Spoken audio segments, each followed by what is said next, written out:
Welcome back, y'all. I know y'all saw last night's game, 16-9. What more can we say? Shut them down. They came into the link. They said they wanted to be physical. We said we were going to be more physical, and you saw how that turned out. What do you think about the game last night, man? Very impressive performance on this defense, man. I mean, you look at the number two overall offense in the NFL coming in here and, thinking that they had this game circled on their calendar and they circled it all for nothing because they put up nine lousy points. I mean, what more can you ask for from this defense, man? It's amazing what a transformation this defense has gone from questionable to now great. Like, I mean, it's just crazy. Like, Jamar Gibbs literally had 39 yards rushing in this game. He did have more so in the passing game, but I think he had over 100 yards in the air. But the ground, he just could not impose as well at all. Like, they tried to going for it five times on fourth down. I really think also hurt them. I just think, they just I just thought that was a little bit too. I understand aggressiveness, but that's being too aggressive. And just a very impressive, dominant defensive win. But there was some, offensive struggles that we will get into as well. But man, it's just happy with the win, man. It's all that matters is winning. But yeah. Absolutely. Back-to-back weeks, the defense showed that it's elite, and I picked up the Eagles defense on one of my fantasy teams because I foresaw this, and we talked about this 2 weeks ago with that trade for Jalen Phillips and Nolan Smith going back. Go back and check out our not the past episode. Um, I can't remember if it was the past episode or the one before that, but I talked about what this pass rush could and would be when Nolan Smith and Jalen Phillips really got it going, and you got a taste of that along with the other guys in the middle because Jared Goff, 14 for 37, 255 yards, a 60 point something QB rating, one touchdown, one interception. That one touchdown was the long pass to Williams. And beyond that, they did nothing on offense and they couldn't run the ball. Jahmyr Gibbs had less than 4 yards of carry. He had five catches for 107, including a very, very long catch, which accounted for a big chunk of those yards, a 42-yard catch. So Jameson Williams had four catches for 88 yards. Everybody else was nowhere to be seen. Quinyon Mitchell, keep talking trash about this guy, all you receivers, each and every week. Oh, I'm not going to be part of Quinyon Bay. Keep talking like CeeDee Lamb, and you're going to get CeeDee Lamb results. Two catches for 42 yards for Amon-Ra St. Brown. Now, I'm not saying he was talking trash or nothing like that. I'm just saying it to make a point. These teams, they don't understand until they get in the ring. Everybody thinks they have a plan for Mike Tyson until you get punched in the face. They said they're Hmm. going to come in here and be physical. We're built that way now. We're built that way Hmm. up the middle with Jordan Davis now really maturing into himself.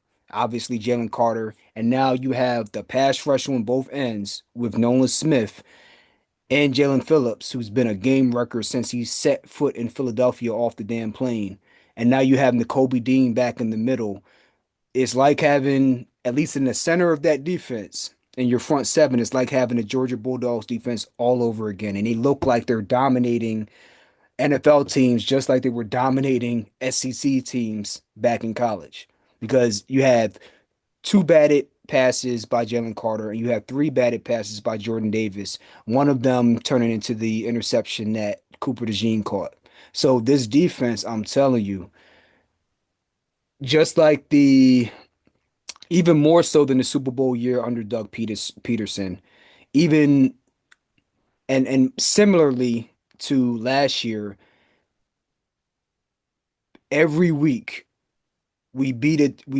I'm telling you, coming up, people are not going to remember these games against the Packers and the Lions. They're going to see the Eagles defense go against not lesser teams, but lesser than that caliber and say, oh, it was a fluke. Oh, they got lucky. Oh, somebody was injured. It's going to be an excuse every week. It's going to be an excuse every week. Just like there's an excuse with how Terrence Crawford was beating nobodies. Oh, now all of a sudden Earl Spence is a nobody because Terrence Crawford beat him. But before that, they were saying Terrence Crawford should never get in the ring with them. Same thing with the Eagles. Oh, yeah, they did good against I don't know if we played the Vikings earlier. But they did good against so and so. But wait until they meet the Lions. Wait until they meet the Packers. Wait until they meet the Chiefs. And then what happens? We whoop their ass. Walk them down, belt the ass, dog walk the ass, and then crickets. Those people are nowhere to be found. So you Hmm. look at this game, these Lions came in looking to make a statement against this Eagles team, and they put up one touchdown. One touchdown. That one long pass to Jameson Williams, and beyond that, their only points was at the end of the game, and it was a field goal. Hmm. They couldn't run the ball. That's who they Hmm. are. That's who Dan Campbell's team is. And that's a reason why they couldn't convert any of those fourth downs because usually they just give the ball to Montgomery and just get the yard. It ain't nothing to think about. Or they're able to lean on a Monroe St. Brown for a quick slant if need be. None of that shit was there last night. Quinion Hmm. said no. You want to run up the middle? Jalen Phillips and Jordan Davis and Jalen Carter said no. N'Kobe Dean said no. And he was in the backfield hitting Jared Goff just like he was hitting Jordan Love last week. He made Jordan Love turn the ball over, and I think he almost made Goff turn the ball over when he hit him. Right? Hmm. He ran right through Montgomery on that blitz Yeah, pickup. bro, that was Come on. crazy. He Come he on, man. fucking he knocked him off his shoes, man. Like I've never seen someone like that was crazy. Just the way he came flat. Like that dude can just straight up fly through the middle, bro. Like, Yeah. Now, I want you people watching to tell us what you think, but my only question about N'Kobe Dean has always been the health. There's always been the question with him. But talent wise, I'm like, listen, this guy has the talent to be a top five linebacker in the league when healthy. As he matures into his own, you're starting to see him mature into his own right now. This is what we were hoping his ceiling would be looking like. And you can see how scary he can be when he's healthy on the field. He changes that defense. When he's oh in yeah. there, when he's out, the Eagles can't stop the run whether Jordan Davis is healthy or not. But when he's in there, teams cannot run. Josh Jacobs couldn't do nothing last week, Hmm. right? Let alone Jameer Gibbs and David Montgomery. Yeah. But it's okay. It was a good win. Um, People can doubt the defense if they want. I doubt people are going to do that. They after 2 straight weeks after what we did. I think the dissenters are nowhere to be seen. But where there is criticism to be level is with the offense. I want to get your thoughts on what you saw offensively from the Eagles yesterday. It's been the same thing. We've pretty much been seeing it all year. Inconsistent, elementary, just offense and just lack of interest from AJ Brown. Looking like not even finishing routes at times. Just I also saw Jalen Hurts. He didn't have his. I think this is probably maybe his worst game this year. He just did not look that good. But a lot of it has to do with the play calling, man. Like these routes are so predictable and so easy to defend. Like it's all like AJ's getting slants, stop and goes. Like, where's the creativity, man?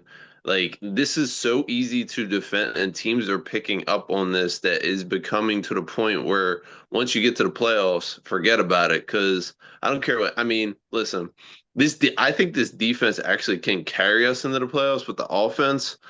I have questions at how far we can go because of the offense. Will they get it figured out? I think they will, but I'm being this far into the season, Stan, I'm a little skeptical and I'm not sure. Yeah, it's next year, but I'm not even sure AJ even wants to be here right now. That's how bad this offense is playing. Yeah, I think that offensively it's very difficult to, at least from my vantage point, to really give a full analysis on what is going wrong because I hadn't had a chance to get a look at the all 22 footage because that's what you really need to have the bird's eye view to see what all every player on offense is doing at any given time. What are all 22 players doing on the field? You can only see you a lot of times you can see the everybody up to the cornerback, but you can't see the safeties on the film, the angle they Yeah. show it. So mm, you don't you can't see what Jalen Hurts is seeing. It's hard for us to know how the safeties are rotating when the ball is snapped. I can kind of get a sense of what coverage is based off the alignment pre-snap at times, but those are the things that matter because one of the articles you were sending me goes into possible frustration over how Jalen Hurts is reading zone defense. So if he's not reading the rotation of the safeties correctly, if they're giving him one look pre-snap and then rotating uh and then give him another look maybe 5 seconds before he snapped the ball, maybe that's throwing him off because we're seeing that he seems like he's hesitant. He drops back, and if it's not a guy that's wide open, it seems as though he's taking off and running. Again, mm, I really would like the film, the full version of the film, so I could verify whether that's happening with more confidence. But it seems as though he's not really reading zone defense as well. And this is not just a Jalen Hurts problem. I forgot what video I talked about it in, but ever since the beginning of last season, 2024, there was a reason why Jalen Hurts and Pat Mahomes struggled at times last year is because we saw more cover six and more cover nine. mm, And you had teams starting to do more exotic coverages because of dual threat quarterbacks like Lamar, like Mahomes, like Jalen. And it wasn't just Jalen. When I saw Mahomes struggling, and this was after he got a decent complement of receivers back last year. The year they lost the Super Bowl against the Bucks, they had no wide receivers. I understood why they had no answer against the Buccaneers that year, but I did not understand why they were struggling so much last season before they eventually fell to us in the Super Bowl. But part of that is because of the coverages being shown. So a lot of these quarterbacks, you have to wonder, are they really taught to read an NFL defense the way that was canonically done back in the day coming out of college? I don't think so. You have a lot of quarterbacks out of the spread offense, a lot of guys that work out of pistol, but a lot of those guys don't really work out of um, single back sets or I formation or under center. There's a reason why Sam Darnold is doing so damn well and why Danny Jones is doing so well in Seattle and Indianapolis, respectively. Despite their shortcomings at times, I think they had more of a their fundamentals were better coming out of college mm, as more throwback quarterbacks, you would say. And you can see it with Danny Jones. He's making his decision making has been so much better under Shane Steichen with that mm, post offense. mm, But coincidentally, under Brian Daboll, who was really credited with making Josh Allen what he is, did they really run out of under center in Buffalo? No. They ran pistol and shotgun or some amalgamation of the two. So mm, as these defenses get more sophisticated, now it becomes, in my opinion, more critical to mm. really evaluate where your background knowledge is with running a traditional NFL offense. It's Right. becoming, in my opinion, more of a prerequisite because now you're finding a lot of these guys that can't make reads, and it was covered up by the fact that they were so efficient at running the pist out of the pistol and out of the shotgun. Now, when you put in defenses to take away angles, create different looks. Now they're having problems processing these things in real time. So like that extra second to second and a half is happening because these are things maybe you didn't drill when you were at Oklahoma or Alabama Mm, or mm, Pat Mahomes at Texas Tech, right? mm, See, Donovan was able to read zones. I don't know how much of a pro style offense they had in Syracuse, but he for damn sure picked it up from Andy when he came into the league originally, which is why he mm. had so much success Right. even when he had no receivers, right? So we have context for this, right? So we as Eagles fans are frustrated because we have a high octane offense with high caliber receivers and a really high level quarterback that is not functioning the way it should be. Whereas in the days of Andy Reid, when we weren't winning the whole thing, but we were highly successful, you had Donovan McNabb outside of the TO year working with Torrance Small, Charles Johnson, James Thrash, Todd Pinkston. Mm, Like, what is that? Right? right. But he was able to make it successful because He had the timing down on the routes. He understood how to read man versus zone and how to pick it apart regardless of what you threw at him. And Right. that was back when you could play defense and put hands on people and you didn't get free releases off the line. And he was still beating zone defenses back then and not having Mhm. the issues that Jalen Hurts is having now. So that's a hypothetical question for the audience. What do you think is the issue with the offense? Do you think Jalen Hurts is having certain issues because of the offense that he ran in college? Do you think it's because he's had a different offensive coordinator every year since he had what Lane Kiffin back in Mhm. Alabama, or maybe a year before that he had another one too? Every year from 2000 what 17, 16, he's had a different offensive coordinator spanning back to college. That's just unheard of. So you have to wonder, despite how good he is this a part of his development that has been stunted that he needs to progress in even now in year 6 or 7? What are your thoughts, man? I think it's part of it. I mean, it's so hard to adjust when you got going through that many coordinators. It's really challenging because you really want to get a grasp. Like some of these quarterbacks you see, like in their second year of a scheme, that's when they really take off, right? Hmm. Well, but like with him, it's like he can't get used to it because it's like scheme after scheme after like that is really tough to adjust to. And then on top of that, this year, you got Lane Johnson who's out for 4 to 6 weeks because he just had I don't know if you heard the announcement, but yeah, he's gonna be out. Cam Jurgens out hurt. It's just like I mean, you saw in the bull rush from I don't know if you saw it or not, but from Hutchinson that he just like shoved him back and just he made him look like he was a toy, like nothing. And like I just knew right from that moment that Lane Johnson wasn't right. So a part of it too is the offensive line and the offensive line struggles, and that's another reason why Saquon isn't go. He's not getting going. But Yeah. They had a really good segment on Sunday Night Football where he talked about Barry Sanders, and they asked Barry Sanders what did he think about Saquon Barkley coming off the 2,000 yard season, just like he did when he broke 2,000 yards, and he mentioned mhm, how difficult it is because mhm. everybody has a target on your there's a target on your back, and everybody's gunning for you, and they're Yeah, going to bring a certain intensity that is going to be hard for you to match up to week in and week out, and then on top of that, if you have in my opinion, I think it's with or without the film. I think it's clearly obvious that Kevin Patullo is way over his head. yeah, Um, he had one drive in that game where it looked like he'll have a drive here and there every game where it looks like that's it. That's the way it's supposed to be. And it was the drive mhm, that ended with the tush push to Jalen Hurts. It was originally a touchdown to Saquon, but his shin it hit early. But that mhm, drive, they went down the field methodically and efficiently, and it looked like they really had a groove going. Part of it is the Lions have a really good defense, but part of it is a lack of creativity with the play calling. mhm. Smitty had one catch, and that was really the out route to the sideline, and that was a difficult catch. Like you don't see him in motion, you don't see any drag routes, you don't see any any option routes where he can choose what route he's going to run based off the coverage he's seeing. You Yeah, don't see any of those things.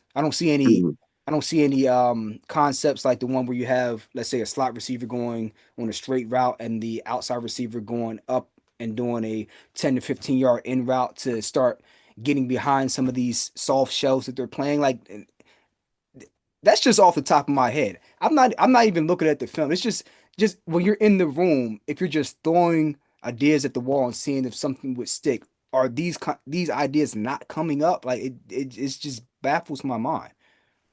Yeah, it's really not hard to figure out too. Like you say, Stan, like football is not a complicated sport, right?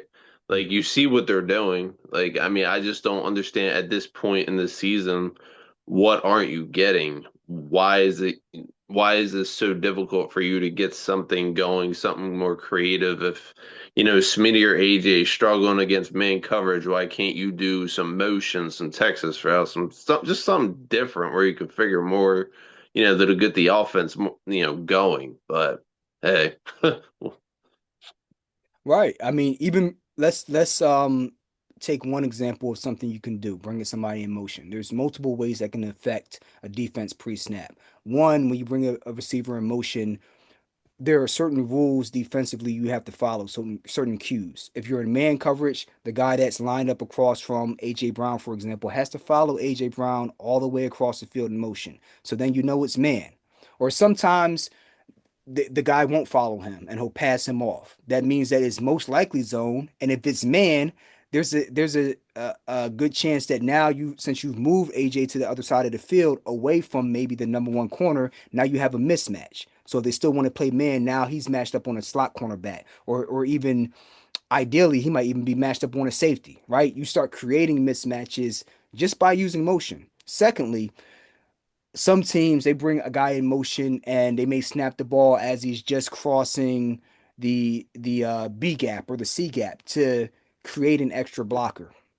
Yeah. Another way to use motion is you bring a guy in motion, and now defenses may shift the way that they're aligned. So if you were aligned heavily to the strong side, and I bring, let's say, AJ in motion from the right side of the field to the left, now you may shift your linebackers to the weak side, and now I have a mismatch number wise if I want to run to the right.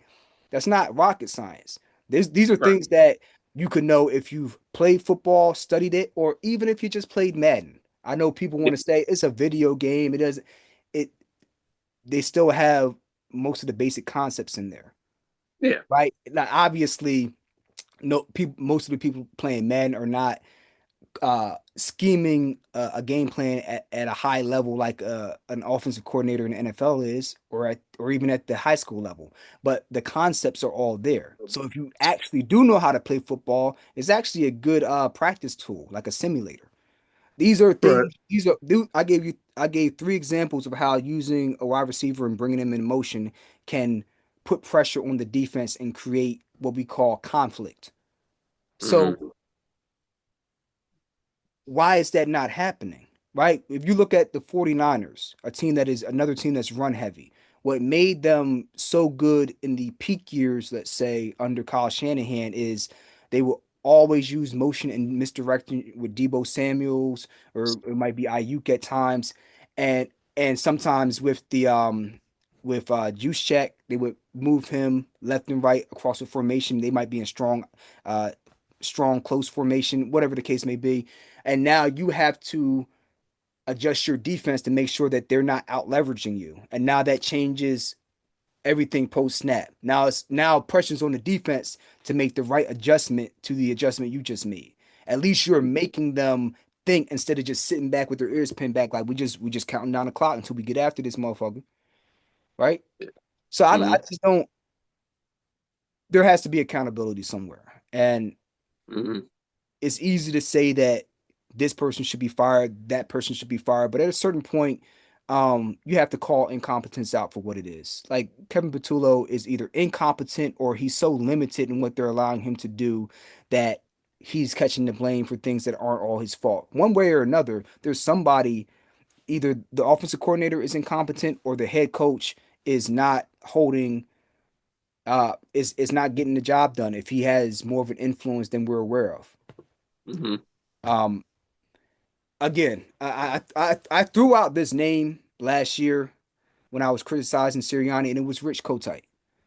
Hmm. He, and I want to preface this by saying, in no way, shape, or form do I think he's incompetent to the level that Rich Kotite is.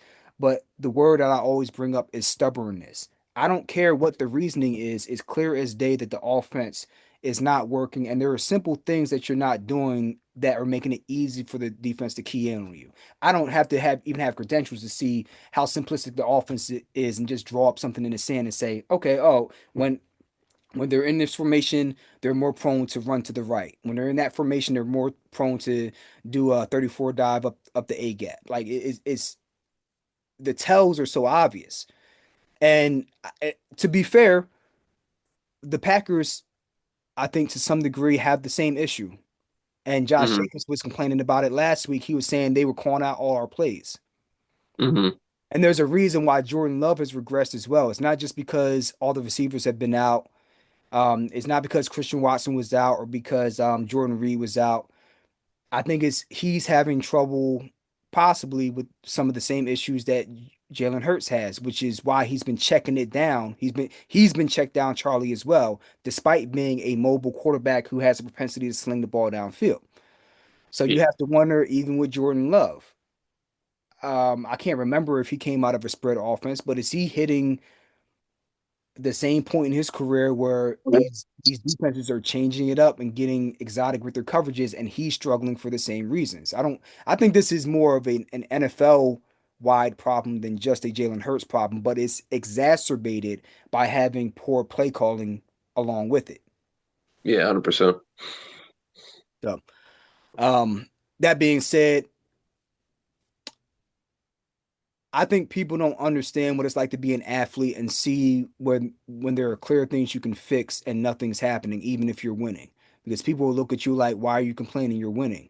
Well, you're complaining because just like with boxing, and I will bring that up to the day I die because it's the um easiest sport to make an analogy from, at least from my perspective, because I'm very knowledgeable in it. But it's like you're knocking out a bunch of tomato cans, or you're beating guys that are good boxers, but they have certain limitations that you can exploit. But as soon as you get to the point where you can't avoid the top one or two guys that have uh are skilled in the area where you're not good at, now if you have not fought guys to prepare you for that guy, you're going to get smoked. Now all of a sudden they're going to wonder why this 33-0 guy has no answers for this other guy that they seemingly thought you would beat easy. It's because you have not been preparing yourself along the way. You've been taking easy hits, easy outs, and now when you get to a higher caliber fighter, you're looking like you're lost in the water. You're shark chum. And that's what AJ Brown is concerned about, because he's having flashbacks to 2023, and just in general as an athlete, you just know when you're not doing what you need to right now, when crunch times comes, um the truth will be revealed. And now all of a sudden people are going to say, oh, they were always bad. No. Well, you're kind of right in a way, because they had some flaws that they had all along, that they were just so super talented that they didn't have to be they didn't have to atone for those things until it mattered. And when it matters, he knows what's coming. That's why Mm-hmm. he's so hell bent on talking about it every week. And as Jason Avant alluded to, and maybe I'll clip it up and merge it with our clips from last episode. He remembers the days of TL. The locker room was split when TL was talking out. Some people were on his side and some weren't. Like Hugh Douglas, with I think I recall he had an altercation with TL. They weren't seeing eye to eye, whereas some other players, they did feel the same way TL did. But here Mm-hmm. you don't see many, if any, people talking out about against AJ, because Mm-hmm. the truth be told, most likely many other people in that locker room are thinking the same thing and just don't want to get caught on camera saying it or stir the pot. But they're thinking the same thing and they're getting frustrated. So maybe that's why when Smitty's asked about it, he's like, I don't know. I mean, I ain't got nothing to do with that. But who knows? He might be thinking the same thing, and that's just not in his personality to talk to the media like that. But best believe those Mm-hmm. conversations are being had behind closed doors. Don't Oh, sure. Yeah. So, this is something that's going to have to get cleaned up. And if it comes back to bite them because Patullo was still offensive coordinator, you're going to have to answer those questions and not get upset with the smug remarks you're going to get from the reporters and the fans. That's what comes with the job. When something is glaringly obvious, you either fix it or you deal with the uh the harsh commentary that's going to come along with it. Because Mm-hmm. damn well the play calling should not be the way it is, Sirianni. It should not. It should not. 100%. Absolutely not. Yeah. So, you have any other thoughts you want to say about that game, Um, or nah, anything that I didn't touch on? just pretty much, that's pretty much it. I mean, well, actually, one more thing. Sure. Do you think AJ Brown, wants still, is he just, do you think at the end of the season he's going to want to trade? I can't tell you the answer to that. Right. I mean, I can speculate and say, yeah, he might still be. I don't really know. I don't know how. I Yeah. don't know what he's thinking, or none of us do. We're speculating at this point. But Yeah. I wouldn't be surprised, because if I was in his shoes, I would be looking at Sirianni, I'll be looking at Kevin Patullo, and I'm saying I'm not going to go through another year of this. Hopefully, I get a ring here. I get two, but I'm going after this. Yeah. There's no way uh, a top three receiver in the league in his prime at 28 should be getting less than 7 targets a game. This he got 11 because they had a conversation going into this game, but without that conversation, he ain't getting no 11. Stop it. Yeah. Um, it's